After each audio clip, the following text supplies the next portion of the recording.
여러분 안녕하십니까? 박순호 TV입니다. 오늘도 참 좋은 날을 주신 하나님 아버지를 찬양합니다. 평신도를 위한 성경 속 보화찾기 오늘 13번째 시간, 특별히 성령 세례에 대해서 같이 생각합시다. 성령 세례의 의미와 그 목적, 성령 세례가 뭔가? 먼저 본문 사도행전 1장 4절에서 8절까지의 말씀 함께 봉독하겠습니다. 소리 맞춰서 같이 읽으면 더 좋겠습니다. 4절 사도와 같이 모이사 저에게 분부하여 가라사대 예루살렘을 떠나지 말고 내게 들은 바 아버지 약속하신 것을 기다리라. 요한은 물로 세례를 베풀었으나 너희는 몇 날이 못되어 성령으로 세례를 받으리라 하셨느니라. 저희가 모였을 때 예수께 묻자오 가로되 주께서 이스라엘 나라를 회복하심이 이때니까 하니 가라사대 때와 기한은 아버지께서 자기의 권한에 두셨으니 너희의 알 바 아니요 오직 성령이 너희에게 임하시면 너희가 권능을 받고 예루살렘과 온 유대와 사마리아와 땅끝까지 이르러 내 증인이 되리라 하시니라. 아멘. 하나님의 말씀이었습니다. 사도행전 1장 4절에서 8절까지 이 말씀을 가지고 성령 세례가 뭔가, 또 왜 성령 세례를 주시는가 몇 가지 생각하겠습니다. 우리 예수님의 사역의 가장 중요한 특징을 들으라 하면은, 예수님은 하나님 주신 권세를 가지고 일하셨고 또 그 권세가 곧 성령의 능력으로 나타난 것입니다. 예수님은 이 권세와 이 능력을 제자들에게 주셨어요. 파송하시면서 이 권세와 이 능력을 함께 가져가서 땅끝까지 복음을 전하도록 하셨습니다. 어떻게 예루살렘 교회 성도들에게 이 권세와 능력이 임하게 되었는가? 대답은 하나입니다. 성령께서 교회 위에 오심으로 이 권세와 능력이 초대교회 성도들에게 임했다. 사도행전 1장 8절 오직 성령이 너희에게 임하시면 너희가 권능을 받고 예루살렘과 온 유대와 사마리아와 땅 끝까지 이르러 내 증인이 되리라. 주님의 증인이 되기 위해서 예수 그리스도께서 보내시는 보혜사 성령님, 이 성령님의 권능이 필요하다는 것이죠. 성령 권능을 받는 것, 다르게 표현하면 성령 세례 받는 것입니다. 이게 무엇보다 중요한 거예요. 당시 한 120여 명 소수의 무리들이 주님이 말씀하신 바를 기다리면서 기도하다가 성령의 충만함을 받았습니다. 그리고 담대히 복음을 전파하기 시작했습니다. 이 사람들에게 하나님의 권세와 성령의 능력에 대한 확고한 믿음이 있었어요. 여러분, 성령 충만인 사역하러 나가기 전에 반드시 거쳐야 할 귀중한 체험입니다. 이 시대 성도들에게 가장 중요한 문제는 성령 충만, 곧 성령 세례를 받는 일입니다. 이 말씀을 통해서 성령 세례에 대한 정확한 이해를 해야 되겠고, 또 성령 충만을 사모하는 마음을 갖는 시간이 되기를 바랍니다. 자, 첫째, 이 여러 복잡한 용어들에 나타난 성령 세례의 의미가 뭔가? 많은 다양한 표현들을 성경은 쓰고 있어요. 예를 들면 사도행전 1장 5절에 요한은 물로 세례를 베풀었으나 너희는 몇 날이 못되어 성령으로 세례를 받으리라 그랬어요. 성령으로 세례를 받으리라. 근데 8절에 가면 오직 성령이 너희에게 임하시면, 예수님이 말씀하시면서 바로 이렇게 동사를 또 바꾸십니다. 그 다음에 바로 몇 절 후에 사도행전 2장 4절에 저희가 다 성령의 충만함을 받고, 다양한 표현들이 나오죠. 자, 몇 가지를 요약해 봅시다. 첫째로 성령을 부어주신다, 그렇게 표현합니다. 성령 세례를. 이것은 성부나 성자 하나님이 주체가 되어서 약속하신 성령을 보내실 때에 성령을 부어주신다. 그렇게 표현했어요. 사도행전 2장 17절 말세에 내가 내 영으로 모든 육체에게 부어주리니 18절 그때에 내가 내 영으로 내 남종과 여종들에게 부어주리니 그렇죠? 부어주신다. 사도행전 10장 45절 베드로와 함께 온 할례받은 신자들이 이방인들에게도 성령 부어주심을 인하여 놀라니 성령을 부어주신다. 혹은 성령을 내리신다. 뭐 이런 표현들. 성령을 내리신다. 또 다른 표현 성령 세례를 성령님이 임하신다. 그렇게 표현하고 있어요. 성령님이 이 문장에서 주어가 되어가지고 하나님을 보내주시고 받고 친히 오실 때 성령님이 주어입니다. 성령님이 임하신다. 사도행전 11장 15절 내가 말을 시작할 때 성령이 저에게 임하시기를 처음 우리에게 하신 것 같지 않은지라 혹은 성령님이 내려오신다 그렇게 표현합니다. 사도행전 10장 44절 베드로가 이 말할 때에 성령이 말씀 듣는 모든 사람에게 내려오시니 문장에서 주어가 성령님입니다. 성령님이 친히 임하시고 내려오시고 자, 또 다른 표현 봅시다. 성령을 받는다. 이거는 우리 인간편에서 성령님을 받을 때 이렇게 표현하죠.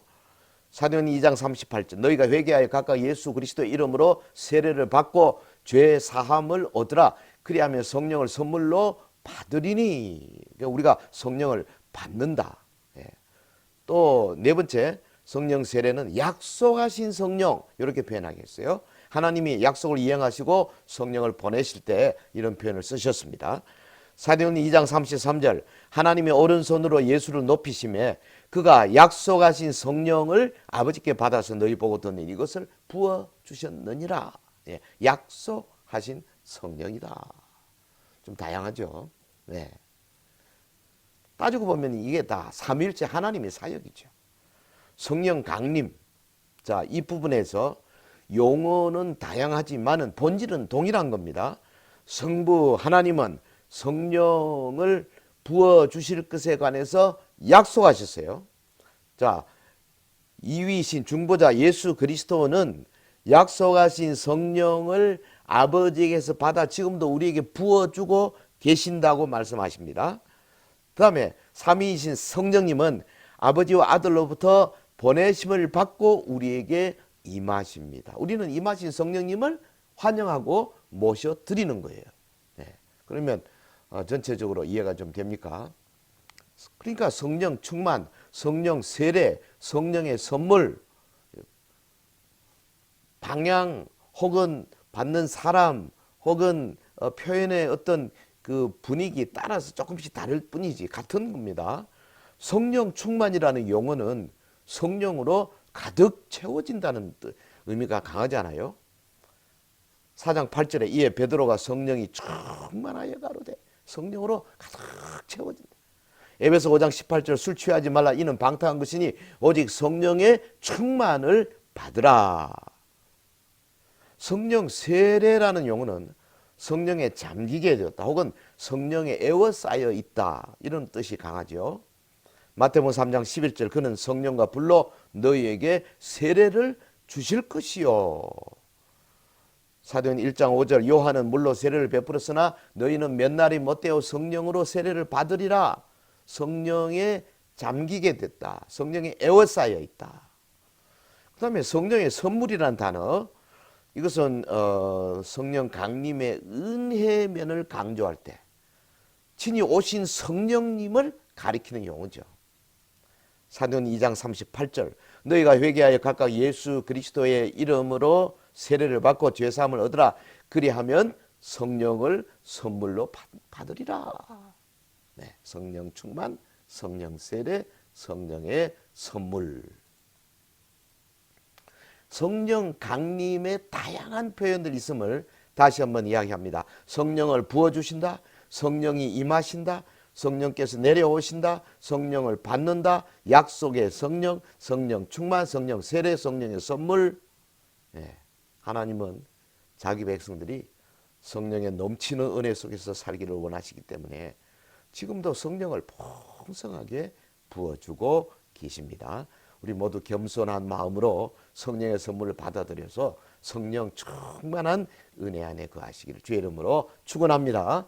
자, 성령 강림의 다양한 표현들이 있다.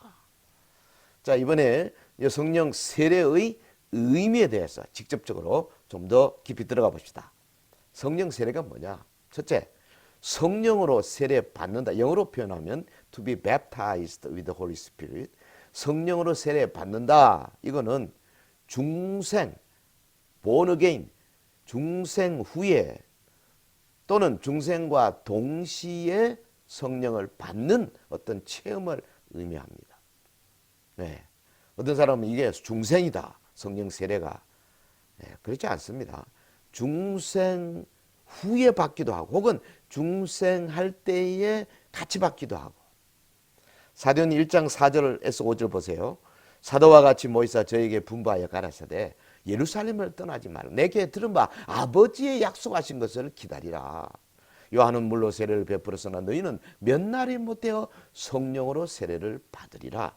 여기 아버지의 약속하신 것, 이거 성령 세례예요. 여러분, 제자들이 예수님과 같이 다니면서 이미 깨끗해졌어요. 예수님이 친히 말씀하셨어요. 너희는 다 깨끗해졌다. 다시 말하면 중생했다.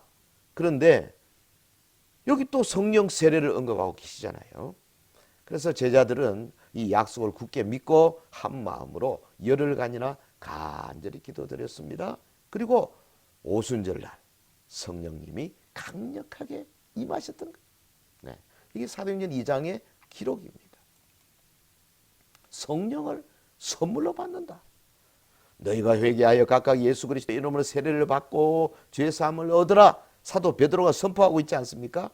그리하면 성령을 선물로 받으리니 이 약속은 너희와 너희 자녀와 모든 먼데 사람 곧 주 우리 하나님이 얼마든지 부르시는 자들에게 하신 것이다. 네. 여기 약속. 요거는 하나님이 주신 약속은 성령 세례를 받는 것이라. 사도 베드로의 이 선포입니다. 성령의 선물을 받는 것. 이게 약속이에요. 그러니까 성령 세례와 성령의 선물 동일한 의미로 사용하고 있는 거죠. 여러분, 사도행전에 나타난 성령 세례, 성령 충만 사건들을 한번 훑어볼까요? 자, 먼저 사도행전 2장의 오순절 성령 강림 사건 조금 전에 생각했습니다. 두 번째, 8장에 가면 사마리아 교회 성령 강림 사건이 있죠. 빌립이 전도했습니다. 사마리아 사람들이 크게 회개하고 세례 받았습니다.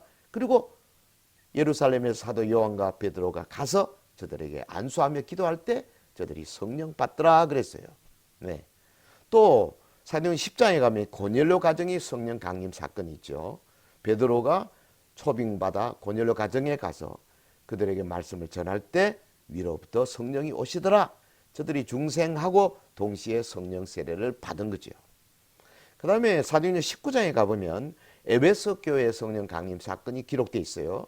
사도 바울이 에베소 교회에 가서 보니 저들이 세례 요한의 세례만 알 뿐이었어요. 그래서 말씀을 전하고 복음을 전하고 그리스도인으로 이제 믿음을 갖게 된 그들에게 안수하고 그러니까 성령이 임했었어요.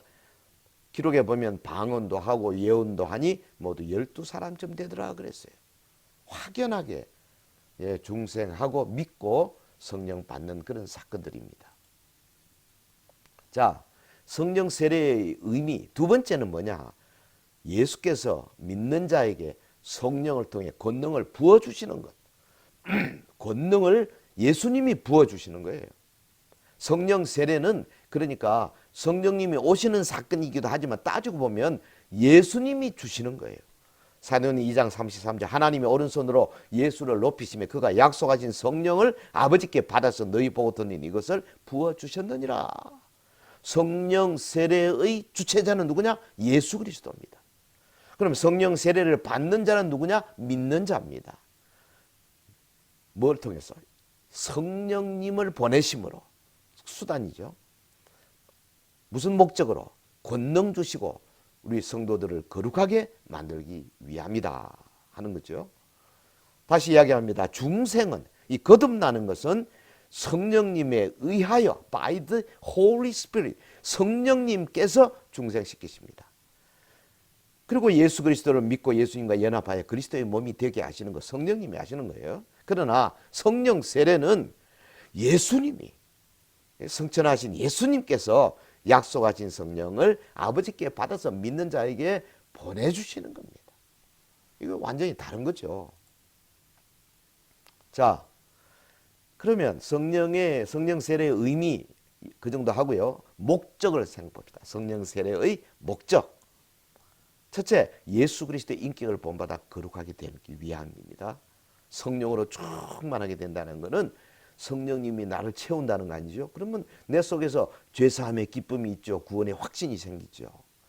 죄를 이기게 됩니다. 마음이 새롭게 됩니다. 변화된 사람이 되는 거죠. 거룩하게 예수님을 닮아가게 되는 거죠.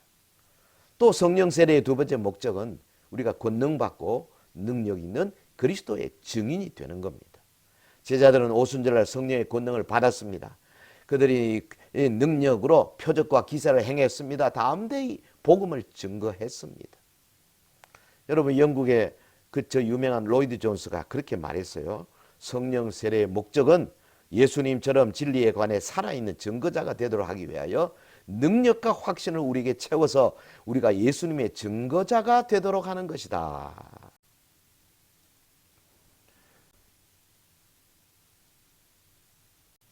R.A. 터레이는 이렇게 말했어요.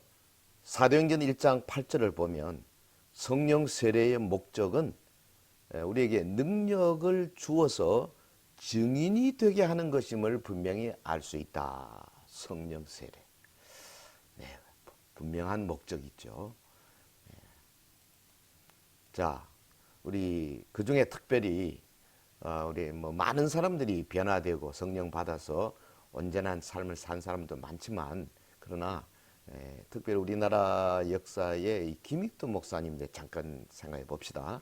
원래 황해도 안악읍의 장터 깡패 출신이었어요. 근데 소알론 선교사님에 의해서 예수 믿게 되고 회심하고 1910년에 평양 장로회 신학교 졸업했어요. 전국을 무대로 복음을 전하는 부흥사가 됐습니다. 성령 충만했다 합니다. 말씀을 전하는 곳마다 놀라운 회개가 일어났고 엄청난 치유의 기적이 일어났어요. 우리 한국 교회에 이만한 능력자가 있었나 할 정도입니다. 8년 동안 걷지 못하던 소년, 또 등이 굽은 곱사병자, 한센병 환자, 폐병 환자, 혈루병자, 엄청난 숫자의 병자들 예수 이름으로 고쳤다고 합니다. 1950년 10월 14일 교회당에 난입한 공산군들의 총에 맞아서 수십 명의 성도들과 함께 순교의 제물이 되신 분이십니다. 이분이 그 사역하시면서 150여 교회를 설립했고 1만여 명 불치병 환자를 고쳤다고 합니다. 그로 인해서 그 목사님 된 사람만 200여 명이 이른다 그러잖아요. 대단하죠. 성령 충만하면 장터 깡패 출신도 이렇게 될 수 있다는 것.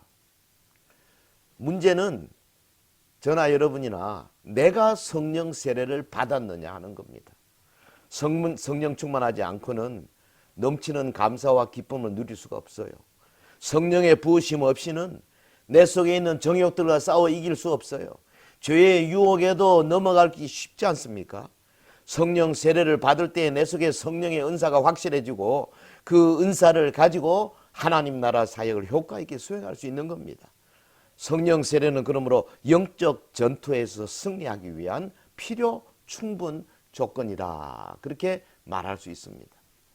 여러분, 우리가 어떻게 성령으로 충만하게 될 수 있겠습니까?